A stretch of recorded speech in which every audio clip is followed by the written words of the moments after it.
All right, good evening or good morning, depending on where you're listening to this seminar from. We want to welcome you to our series after spring break. We hope you all had a great break. We want to listen to Brian, and we are really looking forward to his talk. So we are going to start this seminar by doing the land acknowledgement. Iowa State University aspires to be the best land grant university at creating a welcoming and inclusive environment where diverse individuals can succeed and thrive.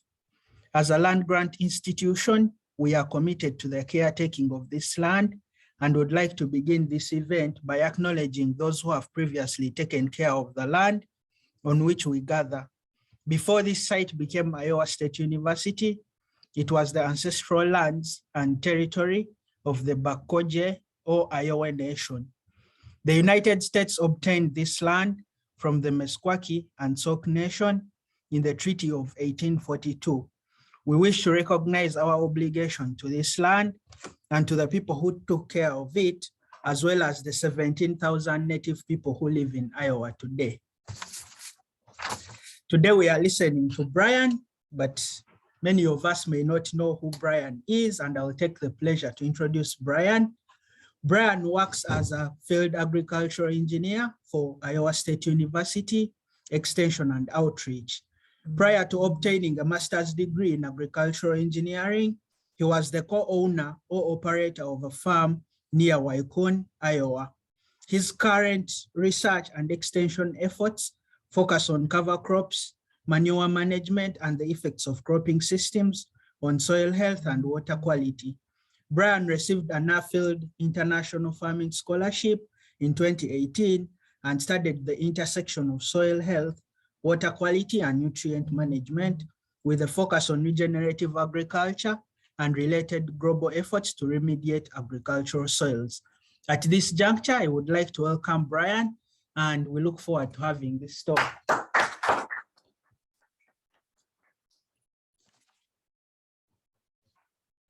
I appreciate the introduction. It's good to be here. So what I want to do today is get into basically two different studies that were done at the Northeast Research and Demonstration Farm near Nashua. So I'll just get my slides to advance. So I'll get right into it here. So we're going to look at two different studies. So the first is a soil health study, I'm calling it, that was done in 2017.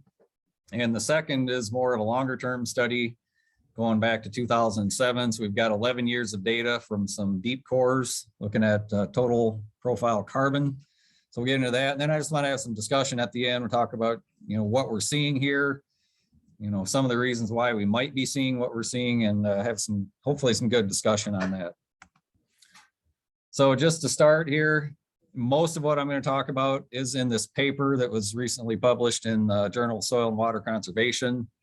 That is an open access paper. So if you want to dig into more of what I'm covering here today and get more of the details on methods and things like that, you can find that paper online and get more of the details there. I'm not really going to spend a lot of time on methodology. I'm mostly just going to jump right into the results here. So if you're not familiar with it, the Northeast Research and Demonstration Farms up in, kind of northeast, north central Iowa.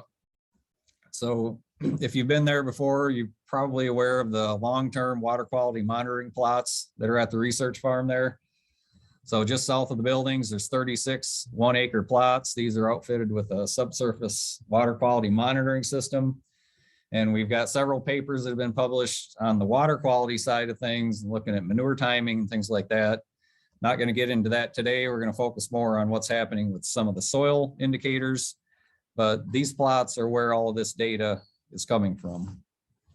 So the research farm itself, these plots are mollisol soils, very highly fertile. These are loams or silty clay loams. Texture-wise, surface organic matters in the 3 to 4% range, just under 30 inches a year precipitation. And like probably a lot of other places in Iowa, that seems to be trending a little bit higher over time.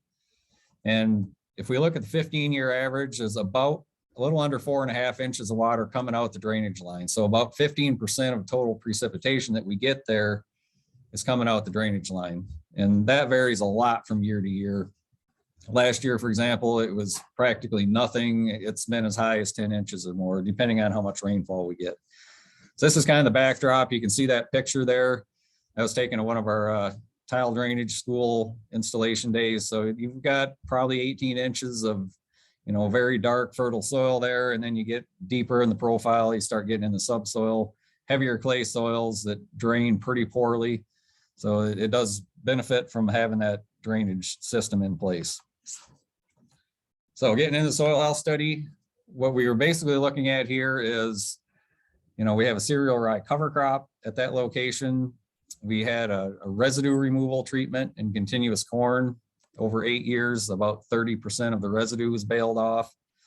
So we have a with and without residue removal comparison. We've got some swine manure timing there, and we've got tillage and no-till comparisons as well. So lots of different things going on at that site. What I did in 2017, I came here to do my master's degree with Dr. Matt Helmers. So this is part of my grad research. So we pulled some cores looking at total carbon, total nitrogen, bulk density, potentially mineralizable nitrogen, and water stable aggregation, or some people call it wet aggregate stability, essentially the same thing. So we took 3 cores from each plot. These are 3-inch diameter cores for bulk density to a depth of 6 inches. And that was done in the spring, about a month after planting, and all of the plots that were in corn. I'll talk about why we did that in a little bit here. And this is a randomized complete block design with 3 reps for each treatment. So then I took all of that data and plugged it into the soil management assessment framework. So if you're in the soil world, you've probably heard of this program. Basically what that does is it compiles all these indicators. So there's physical indicators, chemical indicators, and biological. And it uses a function for each of those, and it essentially spits out an overall soil quality index, or SQI score. So our physical indicators here were bulk density and water stable aggregation. For chemical indicators, it was mostly pH. You can put electrical conductivity in that program. We didn't have that data. It also has a way to put in phosphorus and potassium, which I did. I'm not really going to talk about that. It didn't affect the results.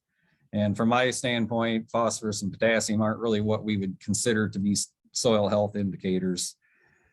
So biologically, we had total carbon. They consider that to be a biological indicator in that program, and potentially mineralizable nitrogen. So I should note here in the program, it's actually total organic carbon. But in our case, we were measuring total carbon.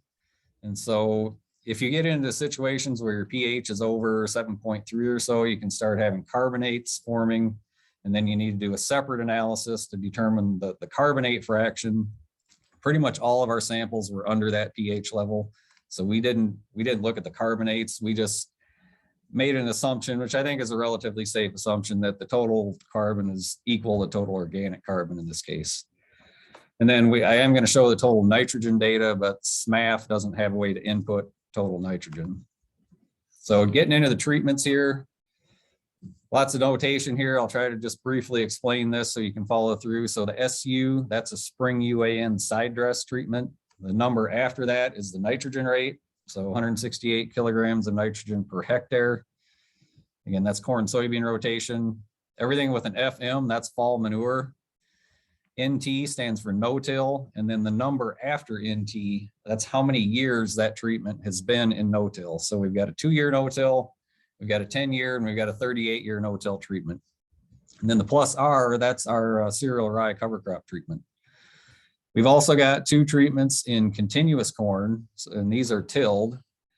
And then the minus S there, that indicates where we had stover removal. So about 30% of that stover was baled off over an 8-year period. So we've got with and without stover removal that we can do a comparison on as well.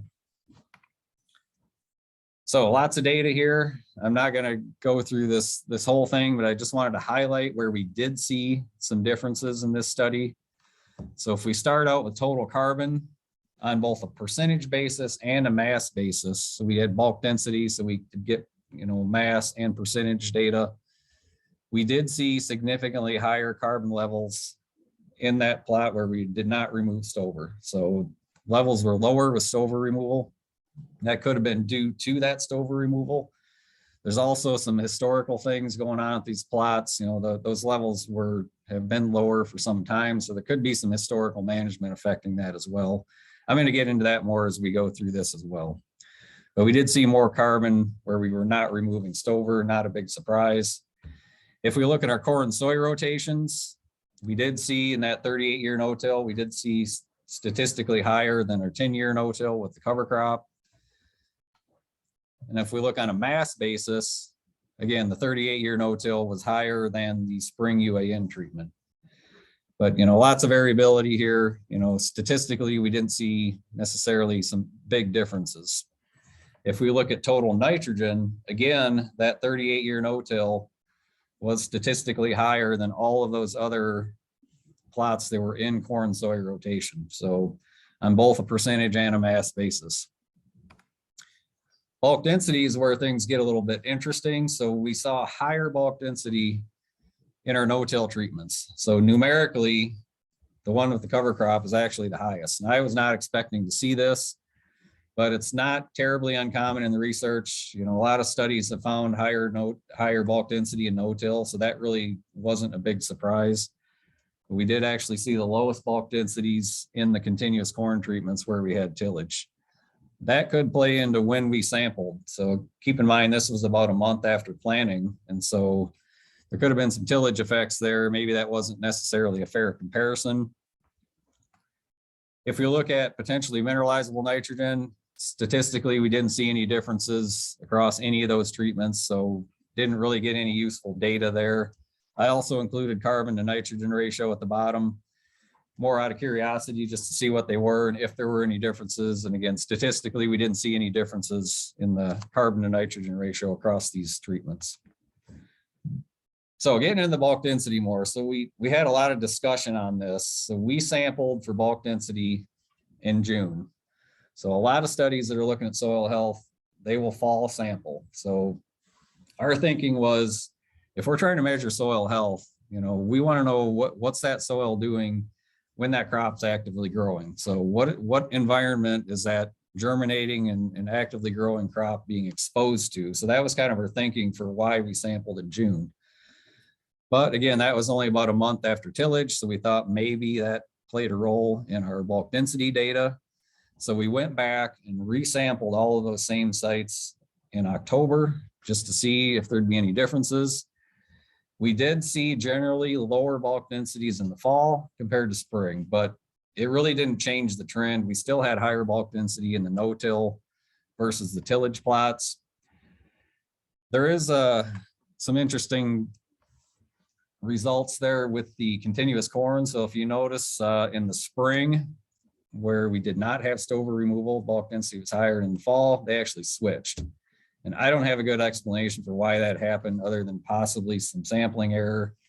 Any of you have done bulk density sampling, you know, it can be difficult. So we're pounding this 3-inch ring into the soil with this hammer sampler. It's got a steel plate over the top of it. So if you hit that thing one time too many, you've just compacted your sample.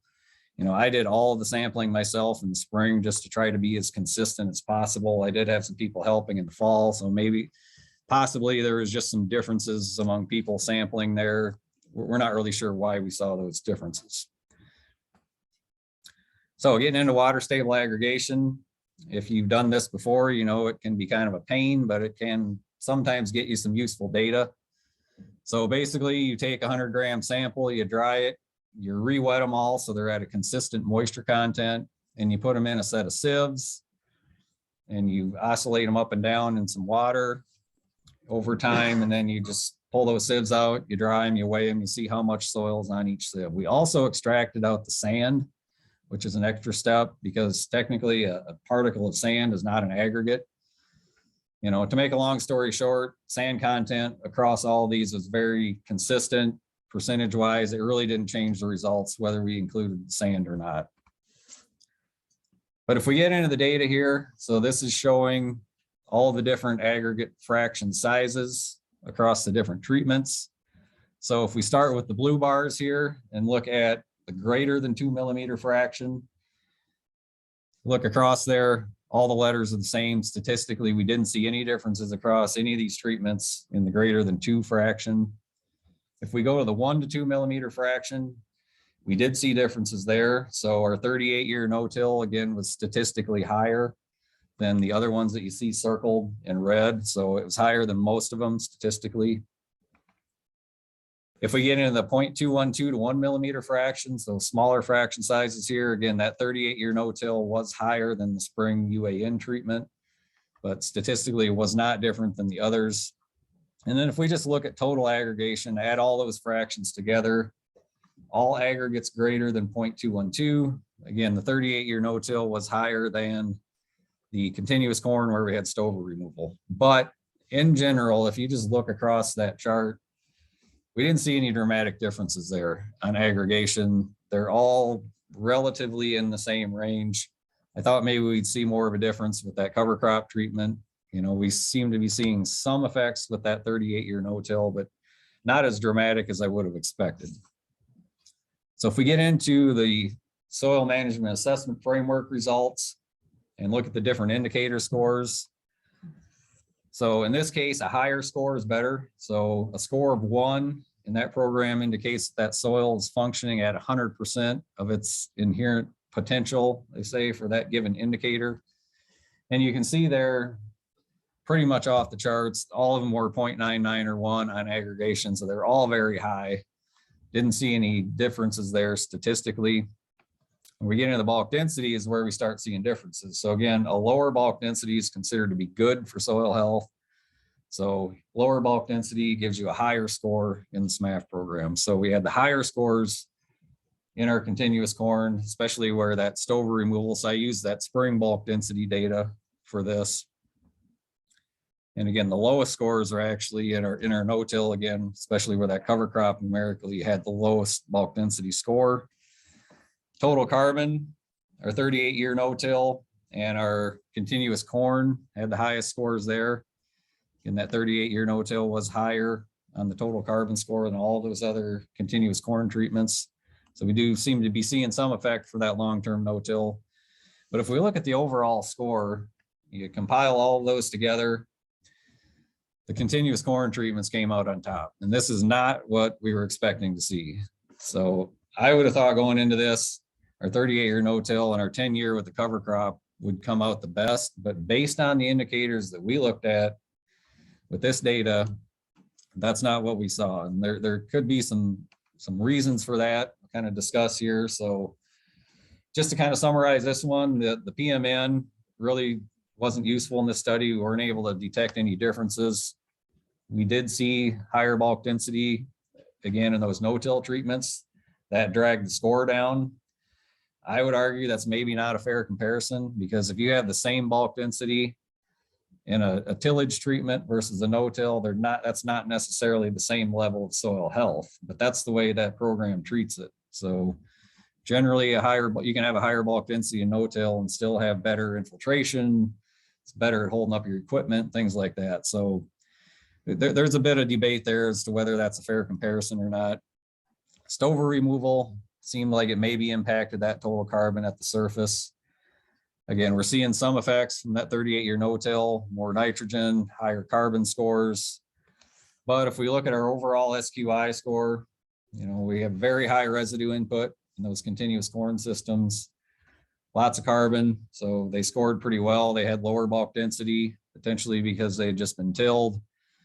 But in general, even when we sampled in the fall, they still had lower bulk density. So they came out on top based on the way this program scores soil health. Maybe a slight trend towards greater, water stable aggregates in that long-term no-till. I think that's debatable if you look at the data. And then the cover crop didn't really seem to do a heck of a lot, even though it had been there for 10 years, which kind of surprised me.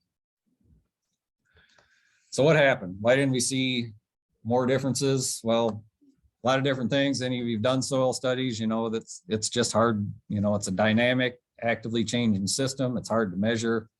We can always use more replicates, more cores per plot.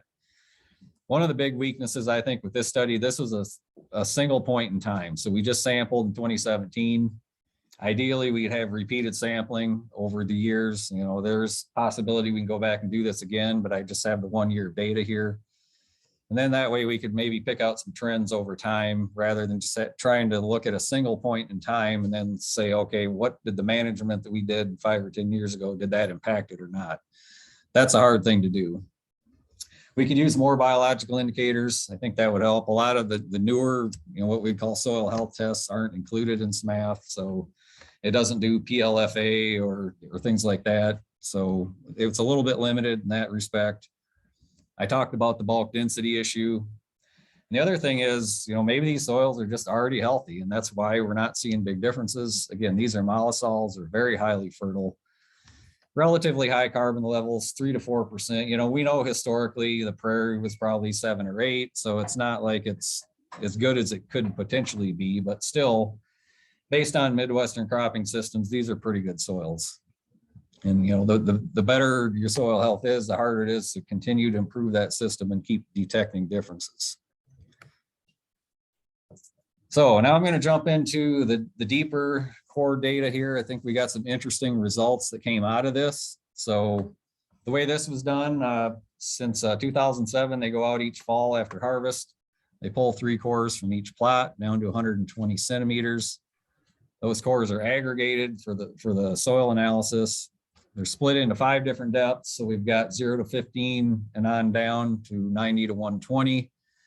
And then they were analyzed for total carbon with the dry combustion method. This was all done at the soils lab here at Iowa State, which is no longer with us, unfortunately.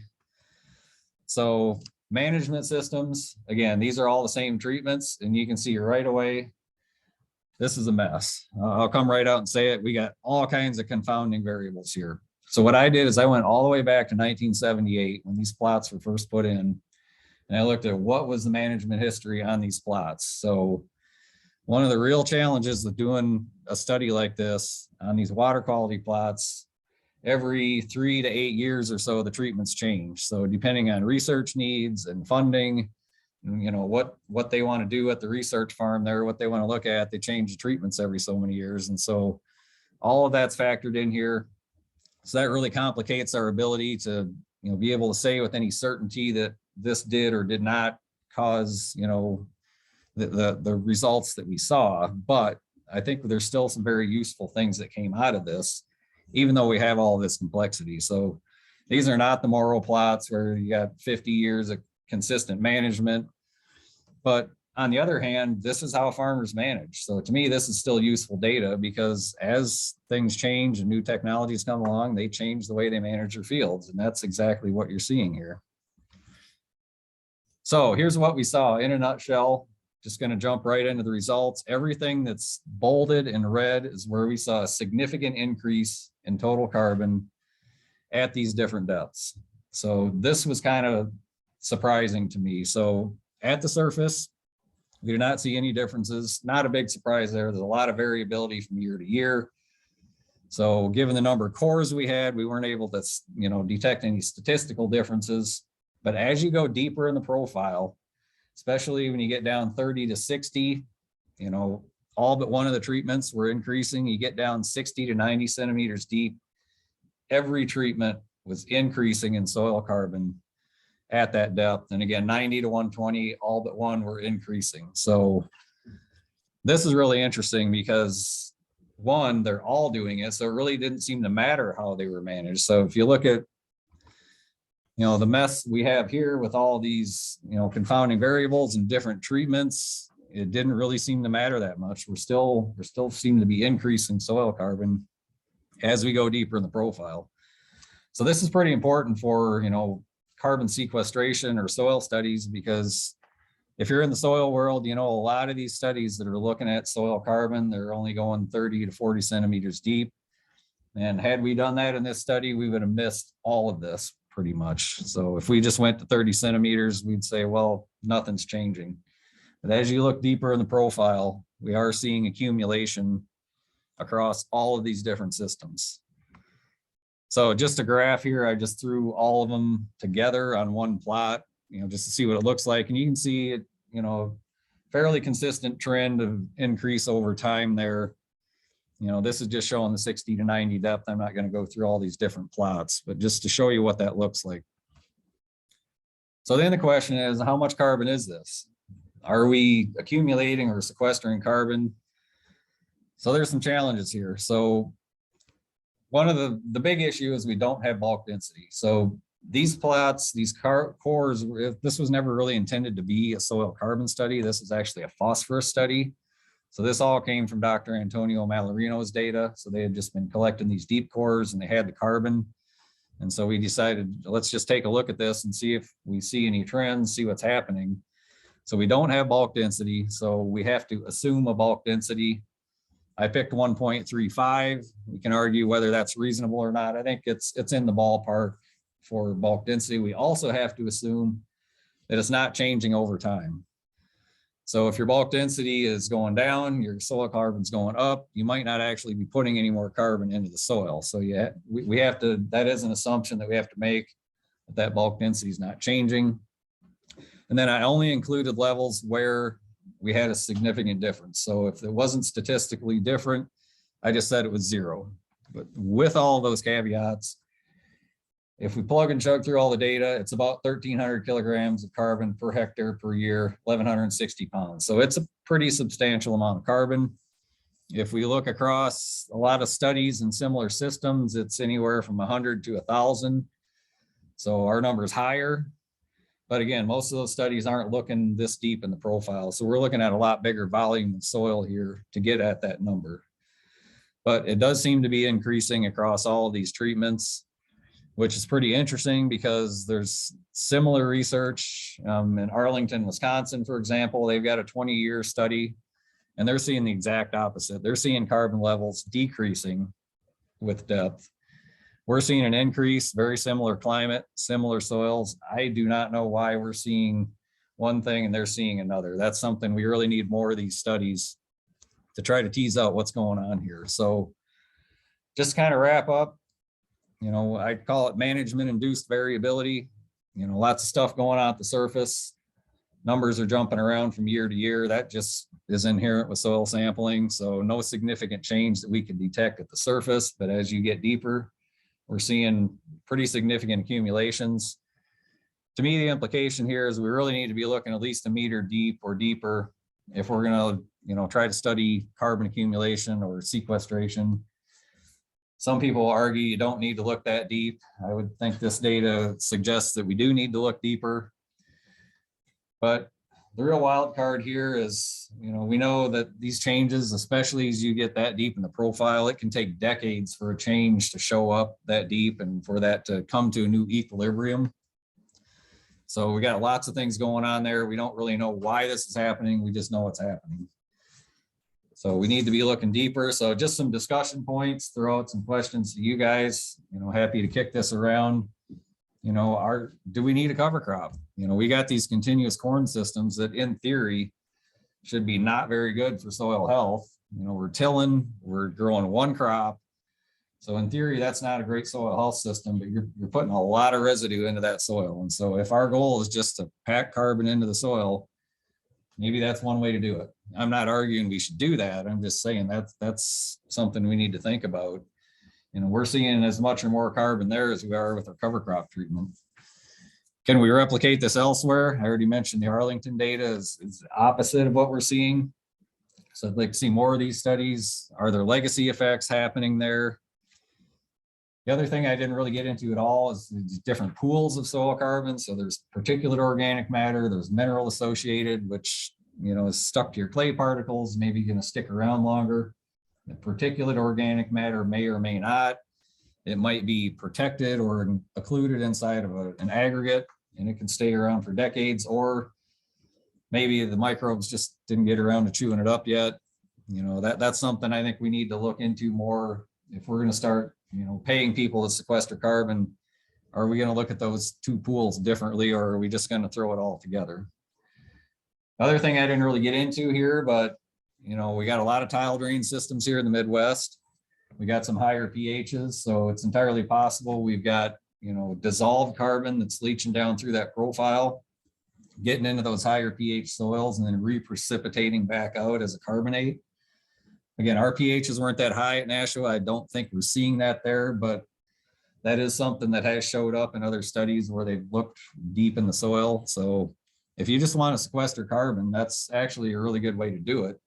Get it deep, turn it into a carbonate, it's going to stay there for a while. So that's something to think about. Just more discussion points. We hear a lot of talk about soil health, carbon sequestration.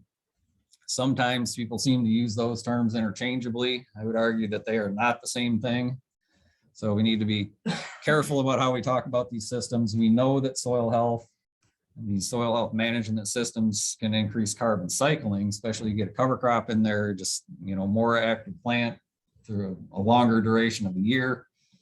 But that doesn't necessarily mean you're sequestering that carbon. I try to stay away from using the word sequestration because that implies that it's going to stay there, especially in the top 6 inches. We don't have any guarantee that carbon is going to stay there. If you go in and you till that or you change the management, you could lose that carbon again. So that's something we're just, as an industry, or, we're going to have to fight that out. See how are we going to define sequestration? How long does it have to stay there? So just parting thought, lots of reasons to improve soil health. I'm a huge proponent of soil health, but carbon sequestration may or may not be one of those reasons. That's kind of yet to be determined. Lots of things going on in the industry, lots of efforts to pay farmers to sequester carbon, based on these different practices, but we don't have a lot of really solid data saying that carbon's for sure going to be sequestered and it's going to stay there. That's all I had. I just want to do a quick acknowledgement. Some of the funding for this came from the Iowa Nutrient Research Center, Leopold Center, Calcium Products, Iowa Pork Producers. Thanks to Dr. Matt Helmers and Dan Anderson. They were co-authors on this paper. Antonio Mallarino also. People on the ag water management team that helped with some of the sampling, and all the staff up at the research farm. So that's all I had. Happy to open it up. Questions, discussion.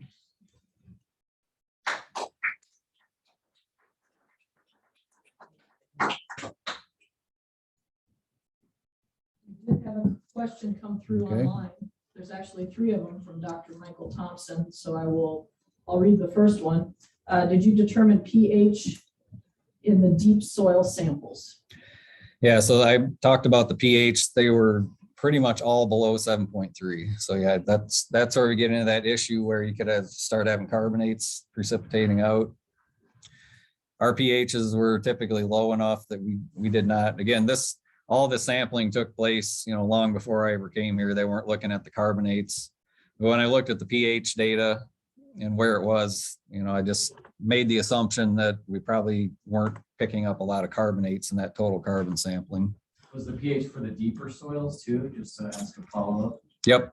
Yeah, so they had pH for each depth.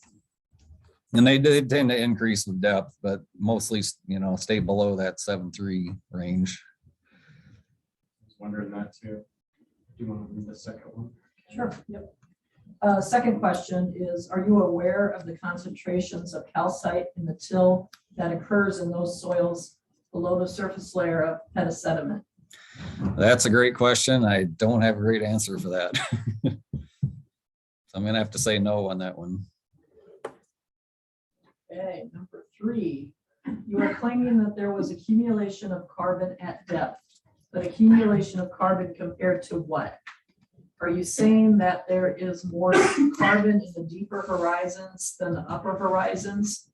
That is not accumulation per se. Yep. Yeah, great point. So what we're saying here is it's increasing over time. So this is a measurement over 11 years. So if you look at this chart, I have the initial carbon level, and there's definitely more carbon at the surface. As you get deeper in the profile, you get down to 90 to 120 there's very little carbon down there. But what we're measuring is a change over time. So this is the annual increase. So that's where I'm saying that it's accumulating. So I'm using that term. So everything in red there is, we had annual samples every year from 2007 to 2017. We plotted a regression line through that and came up with that number. that sampling frequency is amazing that you were sampling it every year. Yeah. I would not expect, my kind of rule of thumb is like, I wouldn't sample for carbon, especially that deep, less frequent than like 3 to 5 years. Mhm. How much That's- variability did you get from year to year when you were drawing that? Again, line through that? not a lot. I mean, there's some there that you can see it in the plot here. So it goes up and down a little bit, but definitely at the surface, a lot more variability. And that's why we couldn't detect statistically any differences. But as you go deeper, and unfortunately, we were sending all these to the ISU soil lab, and so they're no longer processing these. So we've had to switch to a different lab now. And that, as you probably know, can mess things up. So unfortunately, we're maybe going to have to start over with this data. I don't think we're going to be able to continue on because of that change in labs. But at least we have this 11-year study. And yeah, a lot of studies, they'll just measure year 1, they'll measure year 11 and say, oh, it increased. I'm a little more skeptical. I'm a little more confident here because we got samples every year, Yeah. which a lot of studies don't have.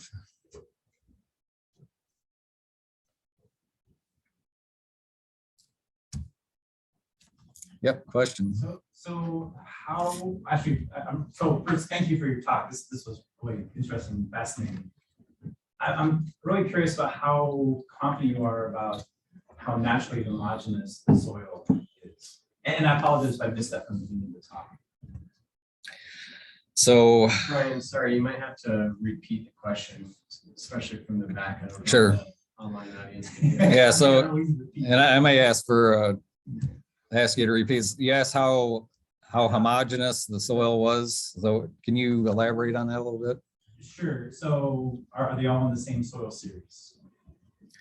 Yeah, so there's 3 different soil types there, but again, this is a randomized block design. So they tried to account for that when they initially set up those plots. So they're mostly silt loams, silty clay loams. Some of the plots are somewhat more poorly drained than others, I would say, which we definitely see in the tile drainage data. So yeah, that's a good question. There, as with any field, there is some variability across the site. It's kind of a gently rolling landscape. So when you get in the lower spots, those soils tend to be a little bit more poorly drained. So your previous plot with the graph. So have you tried to look at any kind of location to location comparison as opposed to kind of the aggregated year? That's a good question. I haven't, just kind of looking through the data, I've done a little bit of that, but I haven't done any, deep analysis on that to see how much variability there is across the site necessarily from plot to plot. There's certainly some, and that's why, so especially with those surface data, that's why we see a lot of variability. And that just happens naturally with soil sampling as well.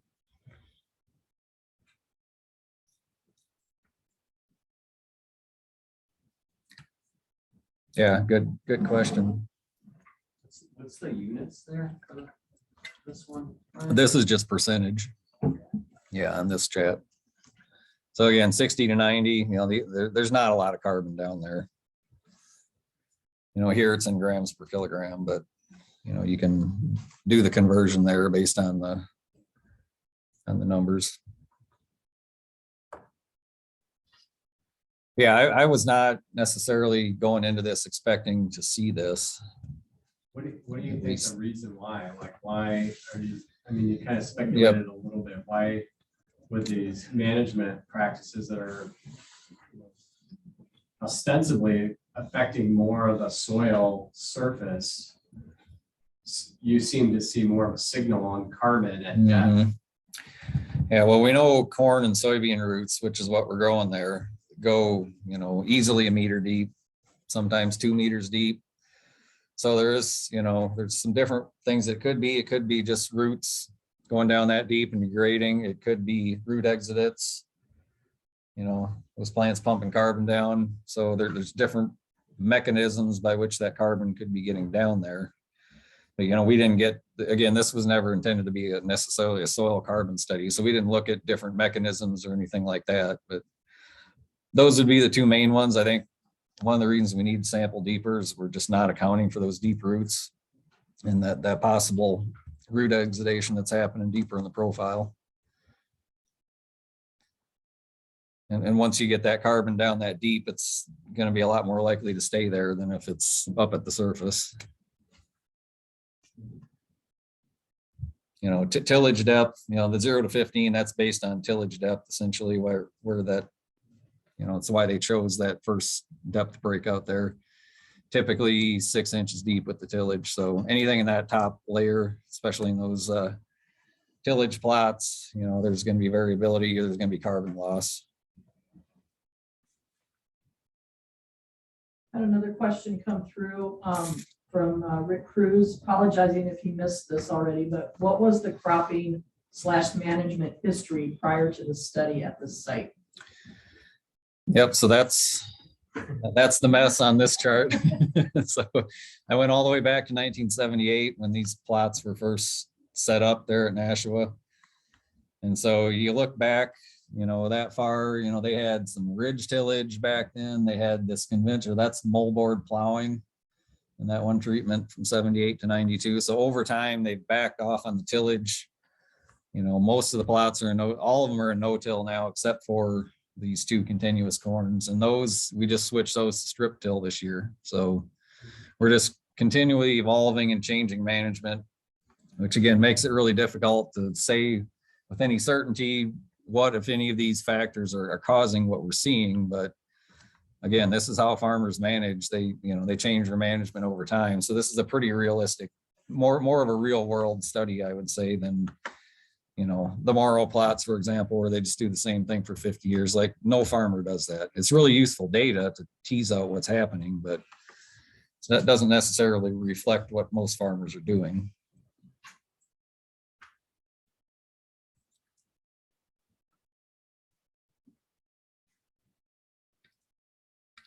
Okay, a follow-up was prior to plot establishment, how was this farm managed? 1950 to 78, for example, what was the base condition prior to these? Yeah, that's a great question. And I tried to look back and find that information, and I was not able to get that. Possibly the farm management there would know. I'm assuming it was probably managed like most other farms back then. It was probably being moldboard plowed. So yeah, that farm was purchased sometime in the mid-70s by, you know, the group up there. They pooled some money together and bought that farm and turned it into a research facility. And I don't know what the history prior to that was. So it wasn't owned by the group up there.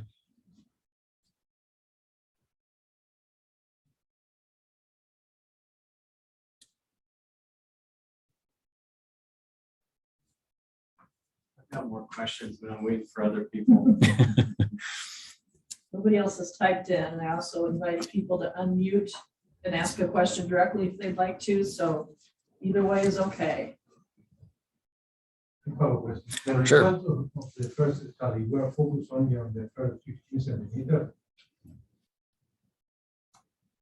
The first, can you repeat that? Yes, if the results of the first study, the soil test, Yep.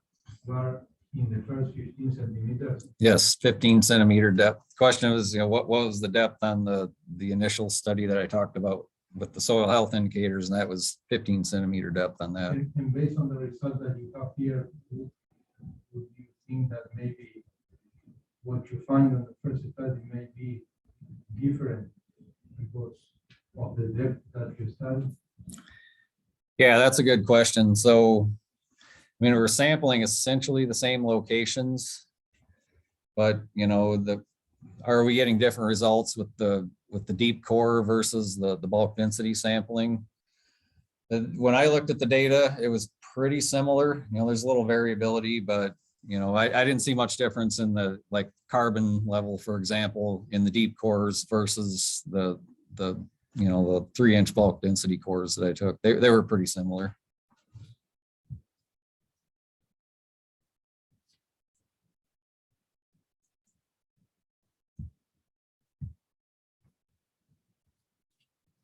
I'd like to ask a question going back to your soil quality index Mhm.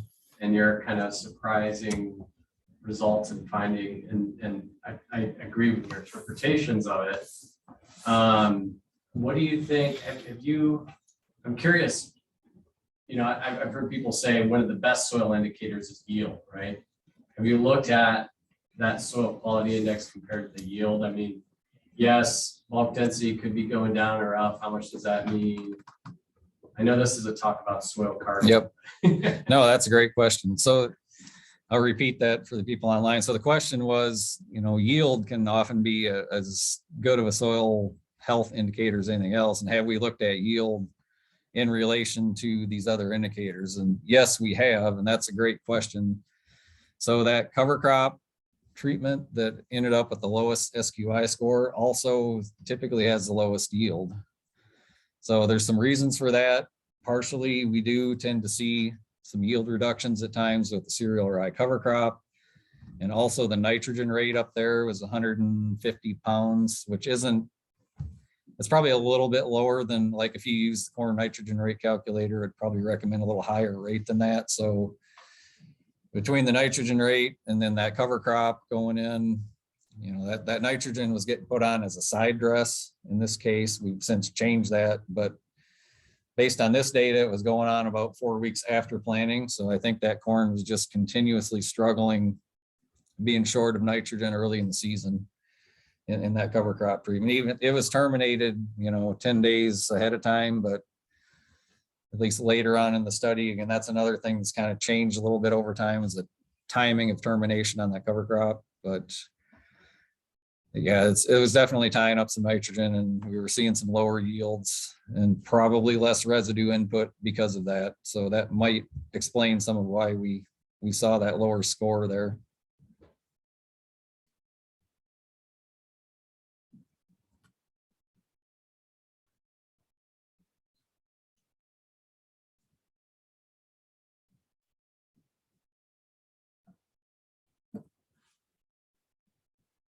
Time for a couple more.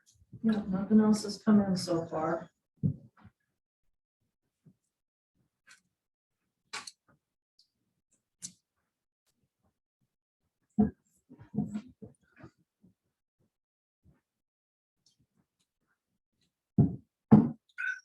So I'd like to hear from you guys. Are we on the right track with paying people to sequester carbon? Well, we were just talking about how difficult it is to sample deep, Mhm. right? And doing it every year, getting bulk density values for each of those depths. Yeah. Tough to do. Yeah, bulk density is a real challenge with these deep cores, and there's just so much friction on the sidewall of that sampler as you're trying to push it that deep. So, we didn't have bulk density data on this deep core study, but even if we did, I'm not convinced it would be all that useful. So. I know there's efforts to use remote sensing, satellites to predict carbon. And I, now seeing your data, I'm convinced even more that almost seems like a fruitless effort, because how are those remote sense satellites getting data at 67 At depth. deep? Yep. Yeah, that's a great point, because all they're going to be able to detect at best, maybe 6 inches, they might be able to get a decent prediction. I don't know. This is where we gotta get the disciplines together. On one level, we think about the soil survey maps we have. They represent the 3-dimensional soil down to at least a meter depth. Now, they did do measurements, but they didn't measure everywhere for exactly what was just described. You just can't measure all these soil properties with that depth. So how in the world do we have a somewhat reliable soil survey when they couldn't measure all of that? There are some prediction tricks. Now, that soil survey doesn't include a lot of dynamic soil properties, largely because they change almost too quickly. I mean, in some ways, probably bulk density and organic matter are the most dynamic soil properties in the soil survey. And that was they were kind of pushing their edge for what they felt comfortable predicting. But that's all based on technology that was developed in the 1930s. We have a few more tricks up our sleeve now. But we're gonna have to figure out how to bring those all together. So I wouldn't say the remote sensing is fruitless, but you can't treat it as just a surface sensor. So so I think all of our different disciplines have some different tricks up our sleeves. If we actually get it together, we can actually make maps of a three-dimensional soil surface that's, by surface, I mean a layer that's deep, but we have to bring all those tricks into the same bag.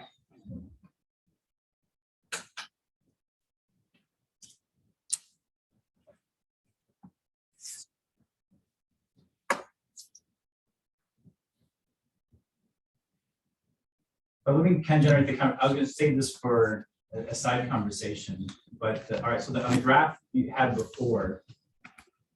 So some of the challenges were, yeah, sorry. There you go. This one. Yeah, so I think a lot of folks thinking about how to measure, so say soil health, I know this is just total carbon, but if we were to do like an ANOVA type of test, we would see each of those years as having too much noise to say there's a significant difference.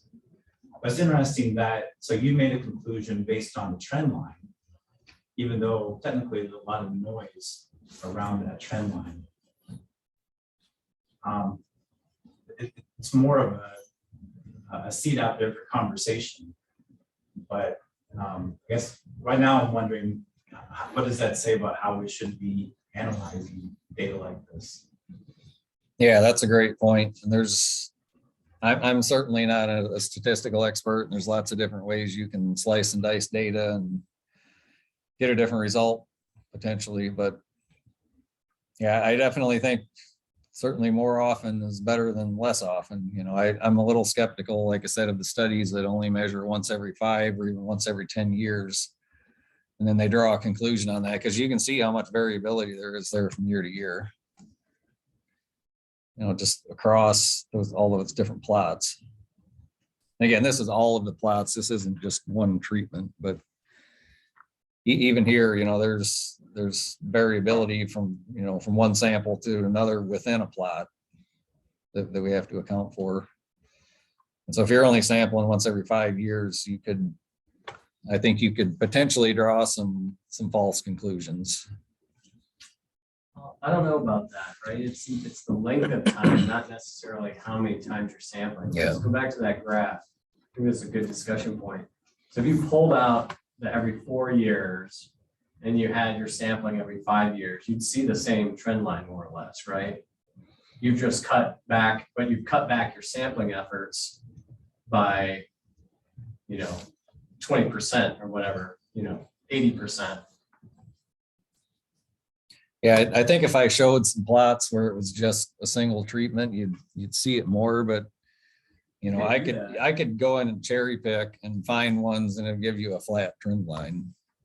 Yeah, I mean, people do these power analyses, right? To determine how many samples you need to Yep. detect a difference. You could do that, randomly pick out some of those and see where, how many samples per year. People usually do it with kind of spatial sampling, these power analyses. How many samples do you need to detect a treatment difference? You could do the same thing with temporal data. Yeah. But like say 2010. So if I sampled in 2007 and I sampled again 4 years later, that would look pretty much flat. Yeah, it would. Might even go down a little bit. It would in the 2 years between it. Yeah. too. Yep. So yeah, the length of time is definitely a big factor there. The longer period you have, the more likely you're going to be able to detect a difference. I'd like to see more points in between rather than once every 10 years. That's pushing it. We do. As scientists, we want to see more data, but That's the answer to everything, more data.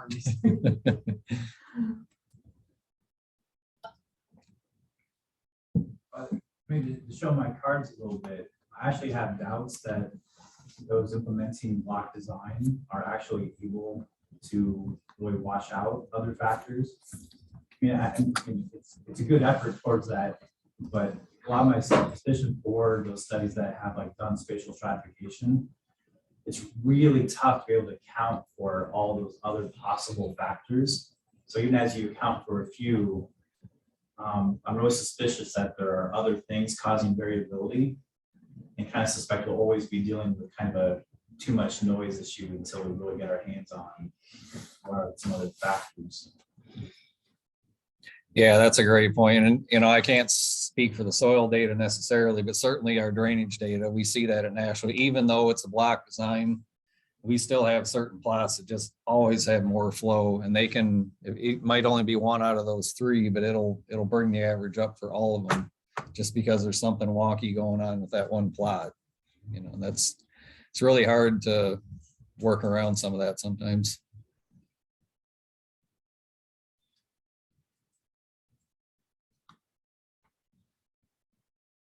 Well, nothing else has come in from online for questions. Let's thank our speaker again. Yes. Thanks.